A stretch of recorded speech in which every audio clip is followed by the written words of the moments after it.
My heartless family watched me suffer alone, broke and sick while flaunting their luxury lives. But when the tables turned, and they showed up at my door begging, I gave them an answer they never saw coming. I never thought I'd be the kind of person to hold a grudge. I used to believe that family always had each other's backs no matter what. That's what I was raised to think. But when I needed them the most, my so-called family turned their backs on me without a second thought. It all started 3 years ago, when my life fell apart overnight. One moment I was healthy, working a stable job and planning my future. The next, I was lying in a hospital bed, staring at medical bills that I had no way of paying. The doctors told me I needed urgent treatment, and without insurance, I was drowning in debt before I could even process what was happening. But I wasn't alone, right? I had family. My relatives were well off, some were even wealthy. My uncle ran a successful business, my cousin bragged about her multiple investment properties, and my parents, well, let's just say, they were never shy about reminding me how comfortable they were in retirement. So I swallowed my pride and reached out. I wasn't asking for charity. I made it clear I just needed a loan, something to help me stay afloat until I recovered and got back on my feet. I even offered to sign an agreement, pay interest, whatever it took. I thought they'd understand. I thought they'd care. But instead they gave me the same response over and over. We have our own lives to deal with. Some of them ignored me completely, others sent vague, dismissive texts, and a few had the audacity to lecture me about financial responsibility before telling me they just couldn't afford to throw money away. Throw money away? These were the same people who posted pictures of their expensive vacations, their designer shopping sprees, their new cars, and remodeled homes, and yet, when I was struggling just to afford basic treatment, they acted like I was a burden. I was devastated, but more than that, I was angry. Still, I managed. I did what I had to do. I picked up extra work when I was physically able. I fought with the hospital over bills, and I got through it without them. It wasn't easy, but I survived. And over time, that anger I felt toward them didn't fade, it sharpened. It had been over 2 years since my so-called family turned their backs on me. By then, I had rebuilt my life on my own. It wasn't easy. There were nights when I went to bed hungry, days when I thought I wouldn't make it, but I kept pushing forward. I worked relentlessly, taking any job that would help me stay afloat. I taught myself new skills, found remote work, and slowly climbed my way out of the financial pit I had been left in. Every dollar I made felt like a victory, a reminder that I had survived. Told them. And then, one day, I got a message. It was from my cousin, one of the first people I had reached out to when I was desperate. The same cousin who had sent me a 2-sentence text telling me that times are tough for everyone while posting pictures of her luxury vacation in Greece. I stared at her name on my phone, feeling something bitter rise in my throat. Curiosity got the better of me. I opened the message. "Hey, it's been forever. Hope you're doing well. Listen, I really need a favor, and I know you're great with finances. Can we talk?" I almost laughed out loud. A favor? From me? After all this time? I didn't reply immediately. Instead, I let the message sit there while I leaned back in my chair, thinking. At first, I figured it was some minor inconvenience. Maybe she needed help budgeting for her next shopping spree. But something about her tone seemed off. There was a nervousness in it, a hesitation that she wasn't usually the type to have. I decided to do a little digging. A quick search on social media told me everything I needed to know. My cousin had made some bad investments. She had stretched herself thin, buying properties she couldn't afford, and now that the market had taken a downturn, she was bleeding money. That was satisfying enough on its own. But then I saw something else. My uncle, the one who had built a wildly successful business, the one who had given me a condescending speech about standing on my own 2 feet, had filed for bankruptcy. I sat there, staring at the screen, feeling a cold, creeping sense of amusement settle over me. It was all falling apart for them. The same people who had refused to lift a finger when I was drowning were now struggling to stay afloat themselves, and they had the nerve to ask me for help. I didn't respond to my cousin right away. Instead, I waited. I wanted to see just how desperate they were willing to get. 2 days later, my phone rang. It was my uncle. The man who had ignored my calls when I was begging for help was now calling me. I let it ring for a while before finally answering, keeping my voice neutral. "Hey, Uncle, it's been a while." There was a long pause on the other end, like he was struggling to find the right words. Finally, he cleared his throat. "Yeah, it has. Listen, I won't waste your time. We're in a bit of a tough spot right now, and I was wondering if you'd be willing to help out." I almost wanted to drag it out, to play dumb, to make him say it, but I already knew what he wanted. "Help out how?" I asked, keeping my tone light. He hesitated. "Well, you've always been smart with money, and I know you've been doing well for yourself. We just need a little support to get back on our feet. We, the same we that had left me to suffer alone." I leaned back in my chair, feeling something cold and sharp settle in my chest. This was it. This was the moment I had dreamed about for years, and I wasn't about to waste it. "Oh, I'd love to help," I said, letting just a hint of amusement creep into my voice. "But you know, I have my own life to deal with." Silence. Pure, beautiful silence. I could hear him processing my words, could almost feel the moment he realized I was throwing his own excuse back in his face. But I wasn't done yet. "Besides," I continued, "I wouldn't want to throw money away." I could hear his breath hitch. That was exactly what he had told me years ago when I was desperate for help. He stammered for a moment, trying to recover. "Look, I know things were rough before, but this is different. We're family." "Oh, now we're family?" I interrupted, my voice turning cold. "Funny, I don't remember feeling like part of a family when I was in the hospital, wondering how I was going to survive." Another pause, then finally he muttered, "I see how it is." I smiled to myself. "Yeah, I guess you do." And with that I hung up. But this wasn't over yet, because the begging was only just beginning.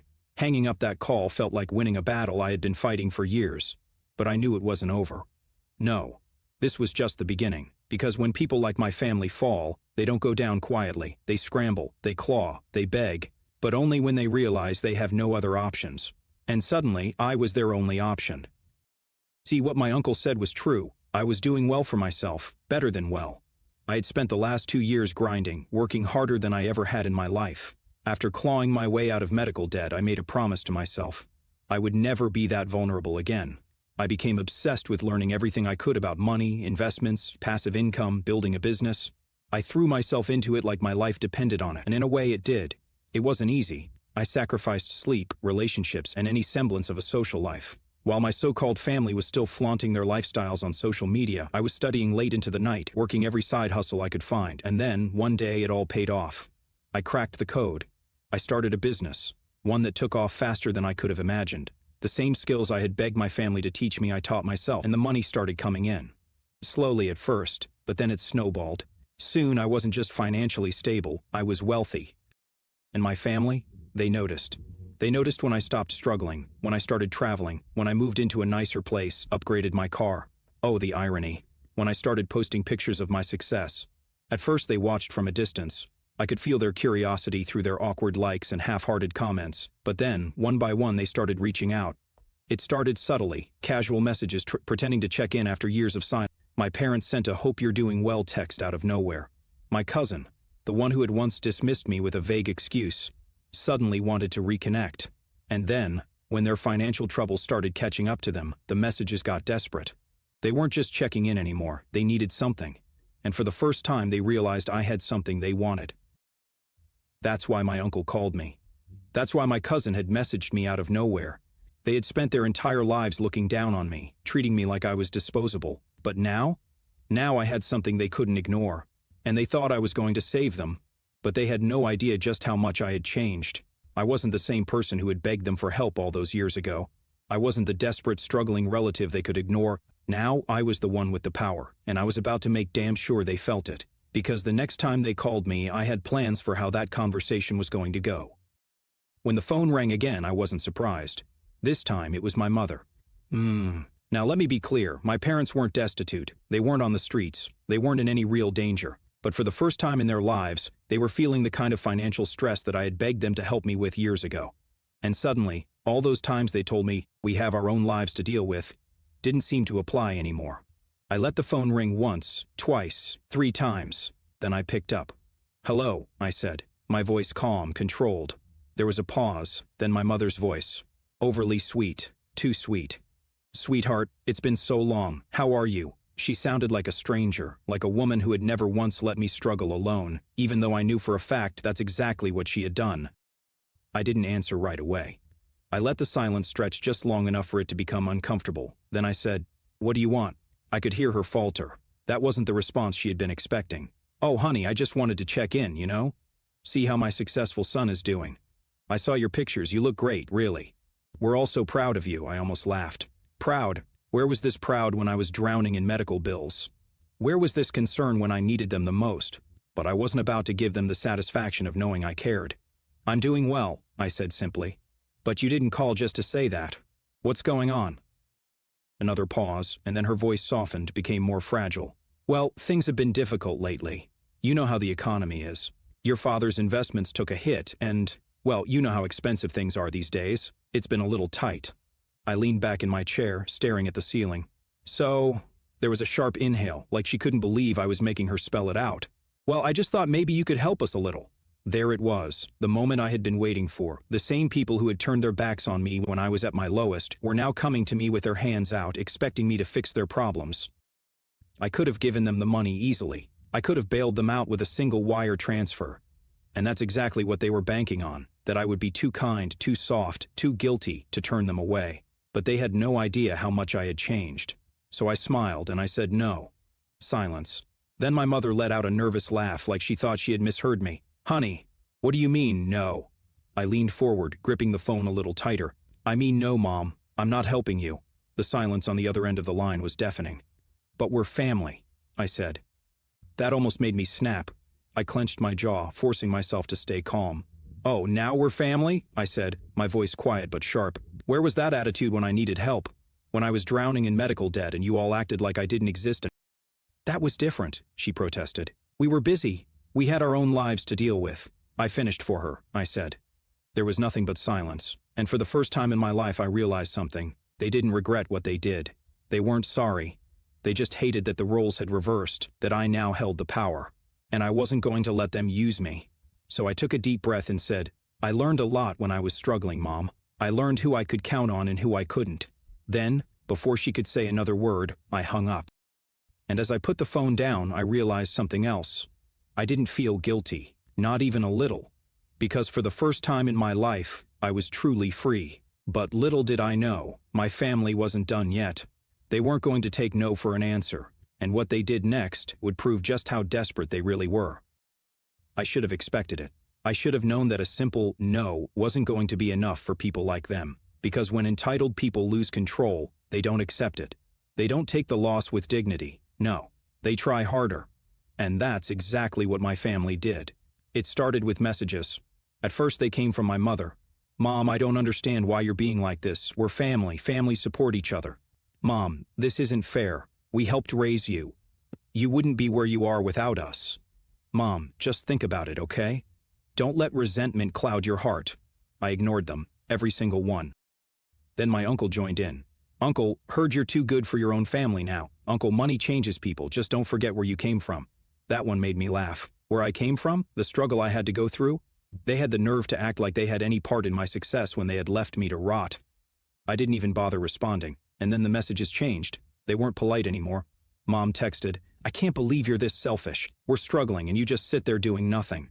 Then she texted again, you're rich now. It's just money. You wouldn't even miss it. Cousin texted, wow, really? After everything? You're disgusting.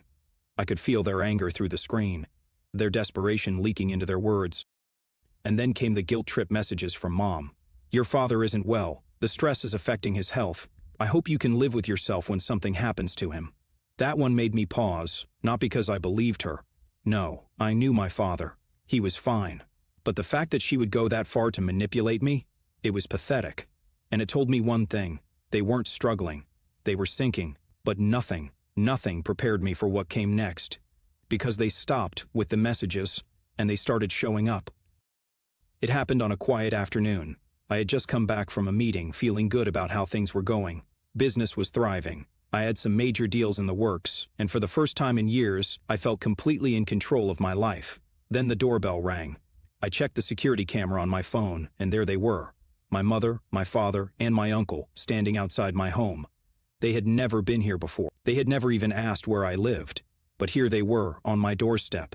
I let out a slow breath, staring at the screen. I could see it in their faces, the forced smiles, the tension in their eyes. They weren't here to talk. They were here to corner me, and I wasn't going to let it happen.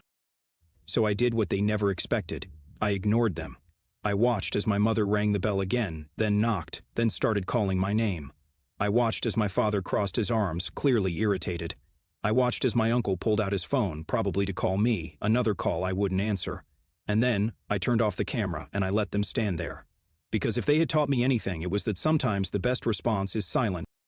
But they weren't done. No, not yet. Because the next thing they did would prove just how far they were willing to go. I let them wait. 5 minutes, then 10, then 15. I wondered how long they'd last before they gave up, before they realized that the son, the nephew, the relative they had tossed aside like trash wasn't going to roll over just because they finally needed something from him. But they didn't leave. Instead, my mother pounded on the door harder. "We know you're in there," she shouted. "Stop being childish and come talk to your family." I clenched my jaw. Family, that word meant nothing coming from them. But you know what? Fine. If they wanted to talk so badly, if they wanted their big moment, then I'd give it to them. I took a deep breath, squared my shoulders, and stepped outside. The second I opened the door, my mother's face twisted into a look of exaggerated relief, like she hadn't been just moments away from screaming. "Finally," she huffed. "See, were you ignoring us?" I folded my arms. "Because I don't owe you anything, and I figured if I ignored you long enough, you'd get the message and leave." Her mouth fell open slightly, as if she couldn't believe I was actually saying it. My father scoffed. "What kind of way is that to talk to your parents?" I turned my gaze on him. "The same way you talked to me when I begged for help and you said you had your own life to deal with." That shut him up. My uncle stepped in then, clearing his throat, clearly trying to smooth things over. "Look, kid, we know things were rough before, but what's done is done right now. We're in a difficult situation and—" I cut him off, raising an eyebrow. I blinked at me. "You think you can show up here?" I continued, voice calm but sharp, "after turning your backs on me when I was desperate, when I was suffering, and expect me to just open my arms and say, 'Oh, sure, here's all the money you need, no problem.'" My mother pursed her lips. "It's not like that. It's exactly like that," I snapped. I could feel the years of anger, the pain, the betrayal boiling inside me, rising to the surface like a dam about to break. "Do you have any idea what I went through?" I demanded. "Do you even care? Do you know how many nights I spent in agony, wondering how I was going to survive, wondering if I'd even make it, while you, all of you, sat in your comfortable homes and didn't lose a wink of sleep over it?" My mother shook her head. "That's not fair," I snapped, voice low but furious. "What's not fair is me nearly dying while my rich family pretended I didn't exist. What's not fair is watching the people who were supposed to love me turn their backs without a second thought." Silence. They had nothing to say to that, because deep down, they knew I was right. But I wasn't done. "And now," I continued, eyes burning into them, "now you need me. Now you're struggling. And suddenly family matters again." I let out a bitter laugh. "Well, let me be crystal clear." I stepped closer, lowering my voice just enough to make sure every single word hit like a hammer. "You didn't care about me when I needed you. I don't care about you now." My mother's face twisted into an ugly scowl. "You're being cruel." "No," I said coldly. "I'm being fair." She opened her mouth to argue again, but I was done. I turned on my heel, walked back inside, and slammed the door shut behind me. And for the first time in years, I felt free. They pounded on the door a few more times, shouted my name, called me selfish, heartless. I didn't care. I just stood there, breathing deeply, feeling the weight of their presence slowly fade. And then, silence. I checked the camera. They were gone. They never reached out again after that. Maybe they finally understood that I wasn't going to be their safety net.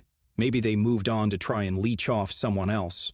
Either way, it didn't matter, because I had already given them my answer, and I would never, never look back. I think this is a clear example of how selfishness can destroy family bonds. The protagonist was left to struggle on their own, and when they finally found success, their family came crawling back. It's frustrating to see how people can only care when it benefits them. But the protagonist's decision to stand firm and not give in was a smart one. At some point, you have to prioritize your own well-being, especially when those around you have shown they're only interested in what you can do for them.